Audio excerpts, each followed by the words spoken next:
Shalom, perkenalkan nama saya Elvira Letma. Saya dari Prodi Pendidikan Kristen Anak Usia Dini kelas C semester 1. Baik, saya akan menjelaskan materi tentang minat bermain dan perkembangan anak. A. Hakikat bermain. Bermain adalah kegiatan yang dilakukan dengan alat atau tanpa alat yang menghasilkan pengertian atau memberikan informasi, memberi kesenangan maupun mengembangkan imajinasi pada anak. Bermain dilakukan secara sukarela dan tidak ada unsur paksaan atau tekanan dari luar. B. Tujuan bermain pada anak usia dini. 1. Sebagai sarana bagi anak untuk bereksperimen atau melakukan berbagai percobaan sederhana. 2. Sebagai sarana melatih anak beradaptasi atau menyesuaikan diri dengan lingkungan. 3. Sebagai sarana penyeruan bagi anak karena bebas berekspresi menyerukan berbagai hal yang ada dalam imajinasinya. 4. Sebagai sarana bagi anak untuk bereksplorasi sehingga rasa keingintahuannya terpenuhi. C. Karakteristik bermain pada anak usia dini. 1. Bermain dilakukan secara volunteer. 2. Bermain itu spontan atau bermain kapanpun mereka mau. 3. Kegiatan bermain lebih berorientasi pada proses daripada hasil akhir bermain. 4. Bebas. 5. Dimensional atau bermain mempunyai batasan tertentu pada tertentu tanpa mengabaikan kebebasan dalam bermain. D. Klasifikasi dan jenis bermain. 1.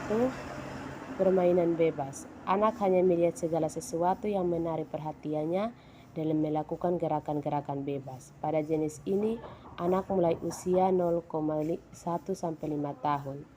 2. Permainan mengamati. Anak melihat dan memperhatikan anak-anak lain bermain.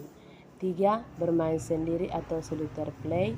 Dalam kelompok anak dibiarkan bermain sendiri-sendiri dengan bermacam-macam alat permainan sehingga tidak terjadi kontak antara satu sama lain.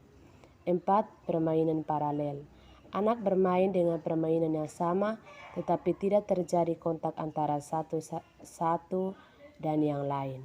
5. Permainan asosiatif.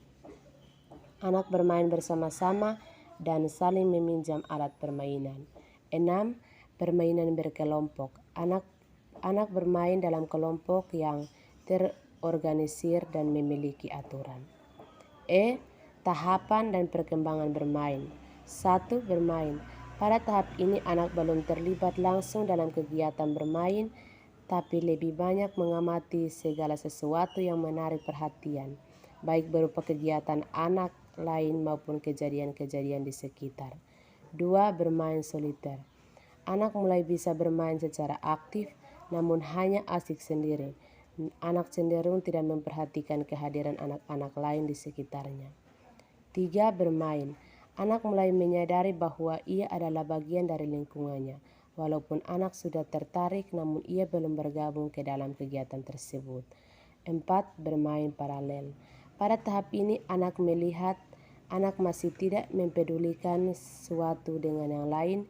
Mereka hanya fokus pada permainan dan peralatan mereka sendiri atau memainkan permainan yang sama, namun tidak terjadi kontak nyata di antara mereka. 5. Bermain asosiatif. Tahap ini ditunjukkan dengan adanya kegiatan bermain yang dilakukan di tempat, waktu, dan jenis permainan yang sama namun tidak terjadi bentuk kerjasama. 6. Bermain kooperatif. Tahap ini anak sudah bisa memutuskan sendiri cara bermainnya dan mulai bisa bekerja sama. F. Bermain berdasarkan kemampuan anak. Di dalam kemampuan yang dikembangkan dalam anak usia dini itu menurut Craton dan Ellen sebagai berikut. 1. Kesadaran personal. Bermain mendukung anak untuk tumbuh secara mandiri, memiliki kontrol dan lingkungannya. Melalui bermain, anak dapat menemukan hal yang baru, bereksplorasi, meniru, dan mempraktikkan kehidupan sehari-hari sebagai sebuah langkah dalam membangun keterampilan menolong dirinya sendiri. 2.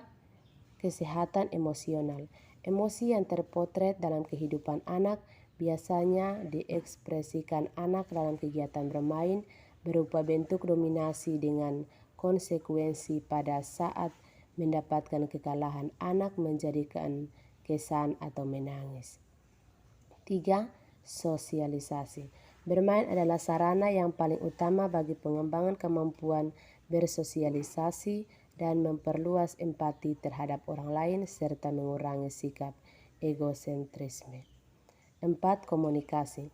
Melalui komunikasi, anak dapat memperluas kosakata dan mengembangkannya daya penerimaan serta pengekspresian kemampuan berbahasa mereka melalui interaksi dengan anak-anak lain dan orang dewasa pada situasi bermain spontan. 5. Kognitif. Usia dini berada pada tahapan sensori motorik yang profesional, yaitu periode pada saat anak belum mampu mengoperasionalkan mental secara logis. Dalam hal ini yang operasi adalah kegiatan yang diselesaikan secara mental dan bukan fisik. 6. Keterampilan motorik. Kesempatan yang luas untuk bergerak, pengalaman belajar untuk menemukan aktivitas sensori motor yang meliputi penggunaan otot-otot besar dan kecil memungkinkan anak untuk memenuhi perkembangan perseptual motorik. Terima kasih.